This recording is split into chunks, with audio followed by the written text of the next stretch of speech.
Momo Wade merci à toi donc gis ngeen ko mu di émission Love Show di préparer rek lii di Saint-Valentin compte à rebours Saint-Valentin gis nañ ko donc da ngeen ci ànd ak Momo ba bésu Saint-Valentin donc di leen nuyu chers téléspectateurs di leen dalal ak jàmm ci Sen TV comme ni ñu koy defee vendredi bu nekk ci seen émission Ndoumbelane tey ñu fiy dalal ñaari gan mu di Aïssatou Diop Fall journaliste ñu ngi lay nuyu bu baax a baax Aïssatou dalal ak jàmm suñu plateau. Téléspectateurs yi di nuyu aussi waa kër gi di si jiital sama mag Bougane Gueye Dany nga xam ne mag la bu ma bëgg sama biir xol yow tamit wax naa la fi ma la teg ndax xale bu baax nga xale bu compétente nga macha allah. Merci. Et c'est vraiment un très très très grand honneur pour man ma ñëw bokk si sa plateau di nuyu nag capitaine Ndiaye mii nga xam ne maa ngi doog am occasion bokk ak moom plateau di rafetlu bu baax taxawaayam ci réew mi di nuyu Pape Matar Cheikh Omar Talla nga xam ne sama mbokk la ak professeur Sanoussi ak nag Oumar Faye Oumar Faye merci maa bañ a àgg ci ba bi rek noonu pour oyofal mais yow ci réew mi nga bokk ak nag Oumar Faye mu ñaawul mi borom leeral askan wi donc boobu ba léegi yaa ngi leeral askan wi nga taal lamp yëpp nag yaa njëkk a taal lamp yi avant moo géet bien di la remercier bu baax a baax d'avoir répondu à notre invitation honneur également pour ñun di noonu di nuyu kii di capitaine Mamadou Dieye ñëpp xamee ko ci capitaine Dieye leader du mouvement NIT ñu ngi lay nuyu bu baax a baax. ma lay fay bu baax di wax ne à chaque fois que ma am occasion ñu invité ma man honneur laa koy jàppee parce que boo nekkee ci réew moo xamante ni ndaw nga am ñu la mag am ñu la ëpp xam-xam am ñoo xam ne ñoo la ëpp jaar-jaar nga am occasion ñu lay may nga wax sa xalaat pour man loolu honneur la moo tax dama jàpp ne à chaque fois rek boo ci waxul lu yiw waroo ci wax lu ñaaw donc di nuyu effectivement ñi toog ci plateau bi parce que ñoom ñëpp c'est de bons esprits dañuy toog di leen suivre ci seeni intervention mu nekk ay esprits yoo xamante ni ils sont éclairés ba pare aussi di nuyu ñëpp ñi nga xamante ni ñooy ay téléspectateurs Ndoumbelane. ñu ngi lay fay yow tamit bu baax a baax alors professeur wala Mamadou Sanoussi Ba. non professeur Mamadou Sanoussi Ba alors dama am lu ma bëgg a fàttali Aïssatou Diop xam nga Astou Diop xam naa ne fàtte na ko bi ma nekkee école normale supérieure di def grève de la faim en 2000 di jiite l'association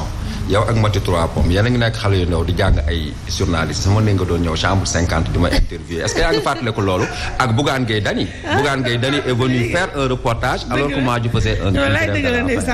man Pa Matar moo sa morom de démb la woon quoi man kay loolu sax ma jaaxal Bougane ma ko doon interview tey ji moo ko jël mu doon employé professeur liggéeyoo oui non non attends au contraire man non dama mais waroo ko wax loolu c'est professeur defar na ay nit ñu bëri ngeen questionné ko non c'est-à-dire que loolu ay question de choix la man ba ma tëddee di def grève de la faim je l'ai dit il y a des centaines d'inspecteurs qui m'écoutent c'était la première année où on a proposé la contractualisation non seulement je me suis battu j'ai négocié avec les premiers ministres mais c'est grâce à cela que 2 générations suivantes n'ont pas été contractuels. man li ma def moo gën a rëy Sen TV moi je suis professeur. n'est pas professeur qui veut en plus n'est pas professeur qui veut. ah oui non il le sait. yéen bàyyi leen kii enseignant la ngeen koy doon professeur. yow lan nga yow. activiste indigné simple chroniqueur de la rue. di leen nuyu di nuyu sénégalais yi nga xamante ne dañuy seetaan di ñuy bàyyi xel di nuyu waa Saint-Louis du Sénégal waa Colobane waa Fass ak waa Médina di nuyu sëñ Abdou Mbacké bi nga xamante ni sama xarit la bu Daaru Musti doom si waa dinaa la ci bool naa la fa yóbbu sax doom ci maam Cheikh Khati Mbacké di ko nuyu di nuyu waa Daaru Musti parce que ñoom aussi dañuy bàyyi xel bu baax. am na solo Cheikh Omar Talla tey da nga grand boubou de. waaw dama dellu fanay jéeri ak suñ ci boobam be mbeɗa salmina kala beyo mbimami nuyu waa Pikine parce que guddi felay fanani nuyu sunu gari mag yi muy Aïssatou Diop Fall ak le capitaine Dieye mais à travers la personne de capitaine Dieye semaine bi gis nañ armée sénégalaise li nga xam ni def nañ ko dem récupérer ay bases rebelles yoo xamante ni Sénégal daan fa woon egg ñu amoon fa nga gis ñuy def trafic bois ak lii di jëm ci yàmba mais tey bu fekkee sunu armée bi am na taxawaay boobu di protéger les populations di protéger aussi. nee na maa ngi lay nuyu. ça va la ziar ci àjjuma bi. di nuyu sama gars yi chaque vendredi.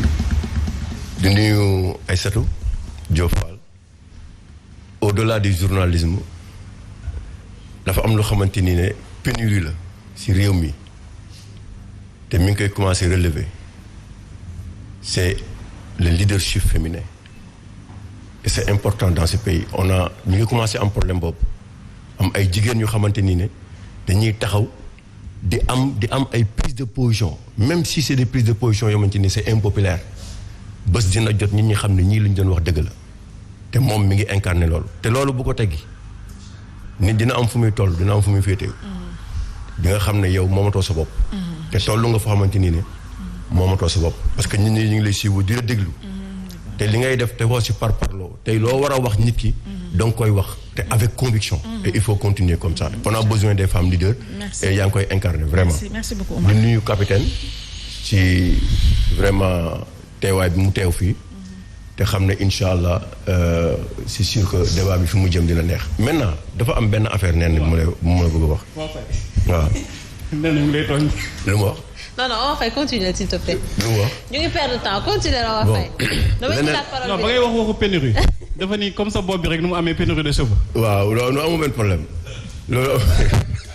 si la bokk keroog ñu ngi wax ci affaire foncier bi dans ce pays ñu def ko débat macha allah am na yamante ni plus souvent duñ ci def débat mais quand on a des occasions on en profite pour en parler c'est le problème des installations électriques dans les maisons ça pose énormément de problèmes te mi ngi créer ay dégâts dans ce pays que ça soit dans les marchés que ça soit dans les maisons que ça soit ailleurs te état bi signé woon na benn décret pour que installation yi dorénavant am na société je pense que bu ñu waxoon dañ koy choisir pour ñu xool léegi affaire installation yi avant ñu lay xëccal courant ñu ñëw xool est-ce que tout est normal ñu door a xëccal loolu nag dama bëgg a cri de cœur la à ce que état bi jël ay dispositions pour que loolu ñu waxoon ñu mettre ko en place dëgg-dëgg pour que risques yi nga xamante ni ñu ngi koy dund te ma gis ko fan yi si yoo xam ne situation yom dafa grave mu waxoon ne si ma ñëwee dinaa ko wax pour que mu doon plaidoyer que mu wax si véritablement état bi jël ay dispositions pour que problème boobu ñu régler ko définitivement. c'est important daañu ci wax incha allah alors di leen jaajëfal ci nuyoo yi di wax ne que Ndoumbelane encore dafa ñëwaat di traiter actualité donc actualité bi ñëpp gis nañ ko c'était l'affaire Ousmane Sonko contre Adji Sarr mi accusé Ousmane Sonko de viol et de menace de mort donc semaine bi yëpp loolu moo cristallisé woon un peu l'actualité dinañ ñëw ci conférence de presse Ousmane Sonko bi essayer ko décortiquer par rapport sur le plan de la communication daañu wax ci manifestation yi mais également posture au Assemblée nationale parce que ñu ngi jëm ci levée immunité parlementaire peut-être kii di président Ousmane Sonko déjà Aïssatou gis nañ ko ak Ousmane Sonko ñu accusé ko li ñu koy accusé mu génn jàkkaarloo ak presse bi apporter ay démentis déjà naka la ñu mën a jàngatee affaire boobu parce que on parle quand même